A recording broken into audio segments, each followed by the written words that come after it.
The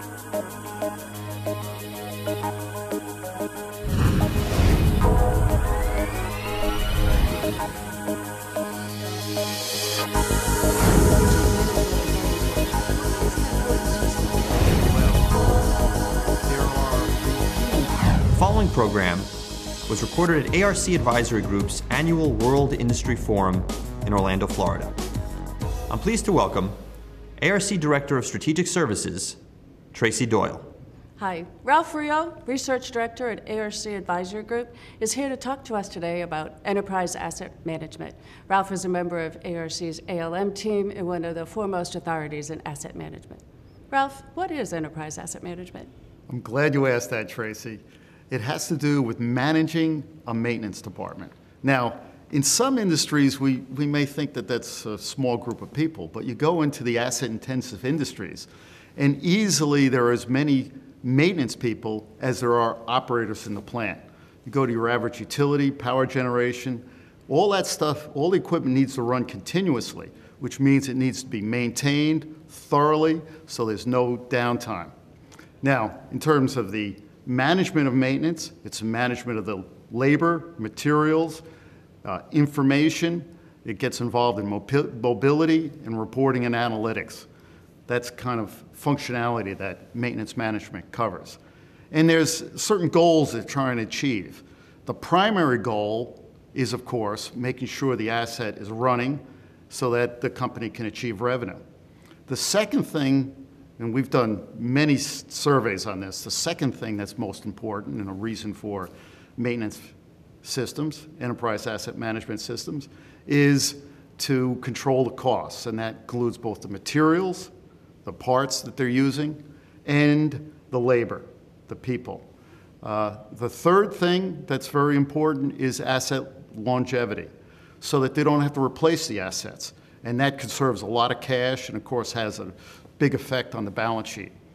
And the fourth thing that is important is safety, so that potentially any problems don't damage people. Supply chain management is very important. Why is it important specifically within enterprise asset management? Well, there are a huge variety of assets in an asset-intensive company. It can be pumps and valves. And take something like a pump. Let's say that the plant has 30 pumps that are similar in nature in terms of their pumping capacity and stuff like that. Well, those pumps may have been bought from different manufacturers, or maybe several of them were bought from the same manufacturer, but at different times.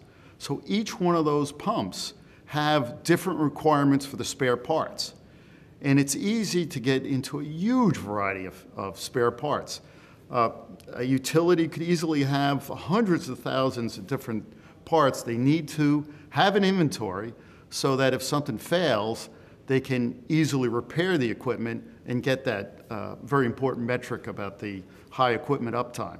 So, and another part of it is, how do you make sure those parts are available so you don't have to order them? I mean, for example, in a utility, a transformer, could have a 13, 14-week lead time.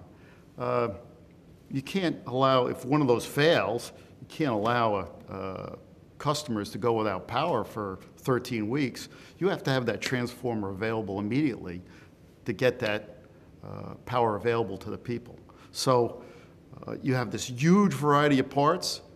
They need to be available quickly for repair, and those parts can permeate throughout the supply chain, making sure they're available.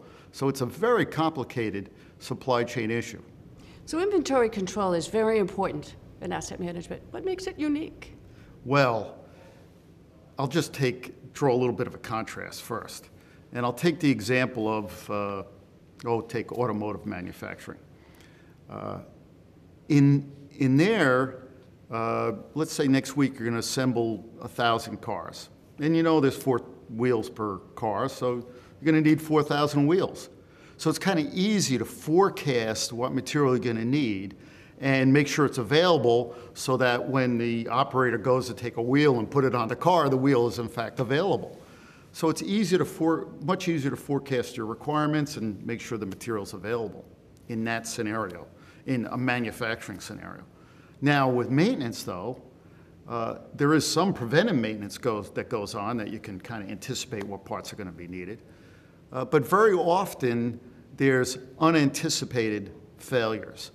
And a large part of the requirements for materials are driven by these unforecastable, unexpected demand for parts. So it's very unique in that a lot of demand cannot be anticipated. And you have to have your supply chain in place and those parts in place so you can repair the equipment in a timely manner, despite the fact that the demand is very random in nature and not forecastable. Excellent. Shifting gears a bit, fleet maintenance. Is that part of enterprise asset management? Oh, yeah. Fleets are assets, whether it be trucks, whether they be cars or whatever, they're assets, and they need maintenance, so they are definitely part of the maintenance management application and scenario. But they do have some very unique requirements. I mean, as you know, the trucks and cars are very mobile as compared to a pump at a plant, so there are some unique requirements around that. It can be around location management and routing, fuel management, for example. So yes, fleet definitely is part of maintenance management, some unique requirements.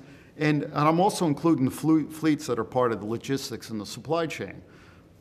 Maintenance management can very specifically apply to maintaining the fleet portion of the supply chain and be a critical part of the overall supply chain management systems that a distributor or a logistics provider would require. Fascinating information. Thank you, Ralph. You're welcome. Ralph Rio, Research Director, ARC Advisory Group.